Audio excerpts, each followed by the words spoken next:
everybody. Welcome to another episode of the Successful Women's TV show.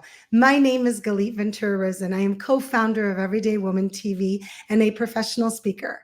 One of my favorite things to do in the world is spotlight women all over the world that are doing amazing things to help others. I am so excited today to have with me Dr. Robin. Welcome. Thank you. Thank you for having me. I know that you're joining us all the way from Virginia, right near Washington, D.C. So that's exciting too. You're literally on the other side of the United States for me because I'm in Las Vegas, Nevada. We're almost the farthest you can be. So thank you for joining me. It's so nice to have technology to be able to do this and spotlight what you are doing. So I'm going to share a little bit about Dr. Robin J. Bell. She's a retired veteran who served in the Army honorably for 20 years. Thank you. I love hearing that about women especially. You're welcome. Thank you. After retirement in 2005, Robin worked as a contractor in the intelligence community. Oh, I love that. In 2018, she founded the nonprofit organization Rehabilitation, Reform, and Reentry Resources. I'm so excited that you're going to be sharing that, as well as today you're going to be sharing with anybody that's listening and watching how to start their own nonprofit. Yes. Dr. Bell is a fierce advocate of prison reform and is it recidivism? No. Oh my gosh, just you say got it. You got it. Did I say it? Okay. Recidivism. Recidivism. Mm-hmm. I learned a new word today. I love that. I'm going to say it again. Prison reform and recidivism reduction. Thank you. Gosh, that's a mouthful. It's 3 R's. It really is. With her experience, R4 helps returning citizens deal with the many obstacles and challenges they will face on reacclimating into society, reacclimating into society. I'm so excited to hear so much more about this. We have a great program like that in Las Vegas that I love, and so many dear friends of mine are involved in as well. So I'm excited to hear about the things that your nonprofit is doing and to share with other women how they themselves can have their own nonprofit as well. So first of all, Dr. Robin, why this nonprofit? You've got to share with me what passion you have and why is it this nonprofit from all the different ones that you could start? Galit, first, thank you for having me. And this nonprofit, it started when I was in the military and I traveled the world facilitating classes on treating others with dignity and respect with the Army Corps of Engineers. And when I wasn't traveling, I really didn't have much to do in DC, which was where headquarters was. So I got certified as a mediator and I would mediate at the DC Superior Court. Okay. I saw so many young men of color come through the legal system with low-level drug offenses. So I said, once I retire from the military, and the disparity sentencing was so wide, I said, I want to make a difference in these young men and women's lives. So after I retired from the military, I went back to school, I got my doctorate, and I always knew that I wanted to work, with men and women who had been incarcerated. And my dissertation was on shared experiences of nonviolent African-American males with drug addiction. So it's been a passion for a long time. I love that. And one of my favorite things to do when I interview women on this show is just not just read about their passion, but hear about it. There's just something about the voice and the sharing and how it really drives so many of us to do what we love, if it's in nonprofits or giving back our time or our money to nonprofits if we can't start one, right? Mm-hmm. I know that I get asked often a lot because I'm a nonprofit girl. I don't have one.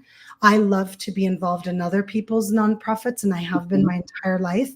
But with somebody listening and watching, could you maybe take us through a few of the steps of how you started your nonprofit and maybe some of the challenges, obstacles you overcame, and even some of the things that you needed to know? Okay. The way that I started my nonprofit, first of all, you have to have a passion. It should be something that you really love doing. And then once you decide that, you want to start a nonprofit, then you have to come up with a name. Then you have to do all the EIN tax ID numbers. You have to make sure no one else has that name. And so that's basically how you get started. You have to have a mission. You want to know what it is you want this nonprofit to provide or to prove or to assist other people. So you come up with you need a passion, and you need your mission statement, and then you just go through all the legalities of getting your name and your tax ID number. And honestly, it's as simple as that. Oh, amazing. And how long did it take you to get approved to be a nonprofit? About 2 months. That's amazing. Okay, Hmm. so it's doable. A lot of Very. people that reach out to me and ask me about it, they get so overwhelmed thinking that it's so complicated and it's so difficult. But at the end of the day, there are so many people like you out there that are doing it and are having success with it. So anybody listening and watching, if there's something that you're passionate about that you want to have your nonprofit, absolutely go out there and take it. And if you don't know how to get it, ask people that do. Let's Absolutely. let's talk a little bit about when you first got started and what organizations that you work with and so on and so forth, so we can really dive deeper into your nonprofit and learn a little bit more about it. Okay, when we first got started, I'm the founder, my husband's the co-founder. When I first got started, we were both still in the intelligence community, working at the Pentagon and things like that. So once we got started, got all the legalities out of the way, then we needed to figure out how to raise money. Yes. Because what is the point in having a nonprofit if you can't raise money? So Right. we figured out ways to raise money for the nonprofits. We have an annual charity golf tournament. We started the nonprofit in 2018, so it was right around the time when COVID hit in 2019, 2020. So we had to come up with creative ways to start money. So we had bike challenges online and things of that nature. So one of the stressors for a nonprofit is to be able to raise money. And everyone will not believe or have a passion for your passion, because especially with the nonprofit that we have, uh, a lot of people haven't been impacted by on the other end of men and women that's incarcerated. They may have had someone, who was robbed or murdered. I mean, unfortunately.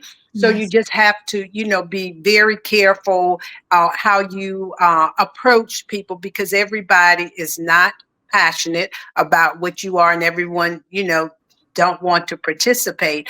But the hardest thing was raising money. Now we got that down. So it's doable, very doable. Amazing, amazing. I love that. So tell us some of your success stories. I would love to hear a little bit about your success stories and then almost like a day to day of what your day looks like running a nonprofit. Some of my success stories is in 2020, I was offered a contract. I have a consulting company as well, Bell Consulting Group, with DC Department of Corrections. And with that contract, we were awarded $1.4 million. And with that $1.4 million, any returning citizens from DC who were juvenile lifers at the time, any employer who would hire them, we paid their salary with that $1.4 million. Wow. DC was is still the only place in the country that has done that. We paid their salary. We provided workforce development, professional development, dressing for success, interview skills. We taught these men and women everything that they needed to know to be productive citizens of society. And it's not a week that goes past that I don't receive an email, a text, or a phone call. Dr. Bell, that program saved my life. Dr. Bell, you saved my life. So, yeah, and Amazing. it's on the website. We have success stories, but we have so many men and women. We had one young man who was incarcerated for 18 years, and he was released as homeless, Wow. indigent, and with cancer. And Wow. he had no one, and R4 stepped in. So I have so many stories that I could tell, but I will, How give wonderful is that? How amazing. wonderful is it that you have so many stories that you can tell? May every nonprofit have that problem, right, Dr. Val? I Yes, mean, ma'am. please never feel bad about how many success stories you have. I love that. All right, so take us through a day in the life of a nonprofit founder. Dr. Robin Bell, take us through a day in the life, maybe like a typical day that you would experience with the nonprofit. Okay, a day in the life, a typical day that I would experience with a nonprofit is receiving a phone call or an email or text from a returning citizen saying, just last week, Dr. Bell, I'm not able to work. I, lost my job for a while because of an illness. I can't pay my rent. Can you help with the rent? And that's what our nonprofit does. We provide all of those, resources for returning citizens. So we help pay the rent. Dr. Bell, I have a daughter that's going to college, and all of these are returning citizens. We can't provide, we don't have the money to get him or her started. R4, we provide scholarships for college-bound seniors who are impacted by incarceration. At Christmas time, I might receive a call, Dr. Bell, is there any way that your organization can help us with getting our children's toys and presents for Christmas, Thanksgiving meals? That is what I experience So it's every really a day. lot of requests. I mean, it's Oh, really, yes, you don't yes, always know what your day is going to look like, but they're absolutely. based on the needs or the calls or the emails that you receive. And then it sounds like you just kind of get to work. I get to work. I have an amazing team. Mm, And that's what we do. We change lives. That's exactly. And I always say that we don't just help people, we change lives. I love And we that. work with those who most consider the lost, last, and least desirable. So, Yeah, yeah, and I think that's amazing because that's where the need is. mhm. Such a need. So how large is your team? I have 5 team members, Wow. 5 board members, and I have so many volunteers because I am an adjunct at American University. And you would not believe how these young people, unbelievable to me. The majority of my students are white or international students. And these students are just so Mm, invested in working with returning citizens. So I have so many volunteers from my students at American University that just want to help. And yeah, so I have a wonderful. huge team. So what kind of things do some of the volunteers do? Oh, some of the volunteers, teach them their interview skills. Some of them help them with resumes.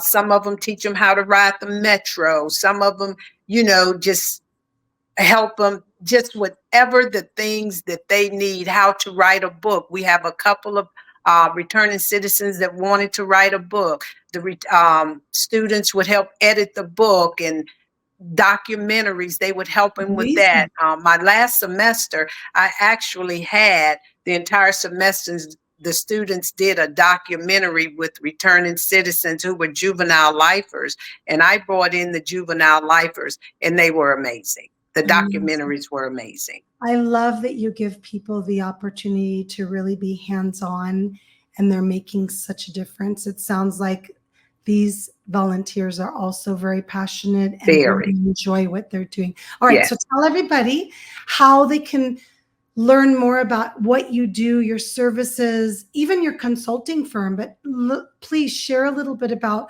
how they can learn more about the nonprofit and about you. Okay, so with the nonprofit, you can go to my website, www.r4, the number 4, resources.org. And you can go to that website and you can learn everything. You can hear the amazing stories. My consulting company, Bell Consulting Group, is www.bellcgroup.com.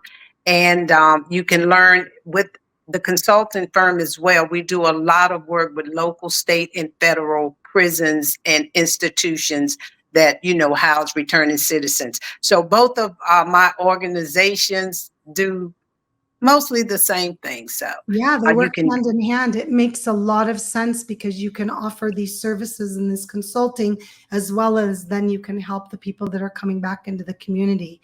So it works really, really well. Well, yeah. thank you for everything you do. It was such a pleasure learning more about your nonprofit and learning more about you. And thank you. It's just such a pleasure to talk to someone like you, to see your life's passion and that you're living it every day. So thank you, thank you, thank you for being a part of the show today. Gilly, thank you so much for having me. It was an honor. Thank you. Thank you, thank you. And everybody watching and listening today, thank you so much for being here for another episode of the Successful Women's TV show. My name is Galit Ventura Rosen, and I will see you next time. Bye, everybody. Bye, Gilly. Bye, everybody.